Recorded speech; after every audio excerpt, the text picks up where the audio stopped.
una actividad en donde las mujeres, aproximadamente 35 mujeres, están dando a conocer parte del producto que ellas producen, como también parte del apoyo que ellos le brindan al sostenimiento del hogar, tomando en cuenta de que ellas están generando el producto que posteriormente llevan al mercado, como lo que estamos observando en este momento, y pues de esta manera ellos están agenciando de algunos ingresos propios para poder sostener también el hogar. Yo considero que este es el tipo de actividades que se debe impulsar a través de diferentes instituciones, y en esta oportunidad la municipalidad, porque creemos de que no es únicamente el de regalar, sino que hay que crearles a ellas las condiciones y la oportunidad para que ellas también puedan demostrar de la capacidad y de la calidad de productos que ellos pueden generar, y de esta manera, pues como les digo, puedan ir mejorando sus ingresos propios. Podemos observar la calidad de producto que ellas están elaborando, y considero que lo único que les hace falta es darles una oportunidad, incluso no solo aquí en el municipio, deberían de tener una oportunidad en el extranjero para que ellos puedan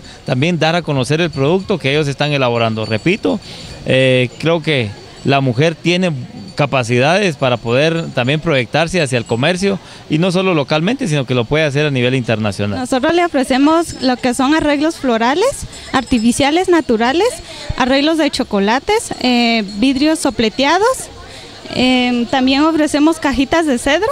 Esos son los que nosotros ofrecemos. Le agradezco a él, ¿verdad?, de que nos dé esta oportunidad y esta ayuda que nos da. Al igual que a todas las personas que están vendiendo acá. Estoy ofreciendo el producto de lo que son chiles en escabeche, jaleas, mermeladas. Agradecerle a la municipalidad el apoyo que nos brinda a nosotros como mujeres artesanas, dando a conocer nuestro producto.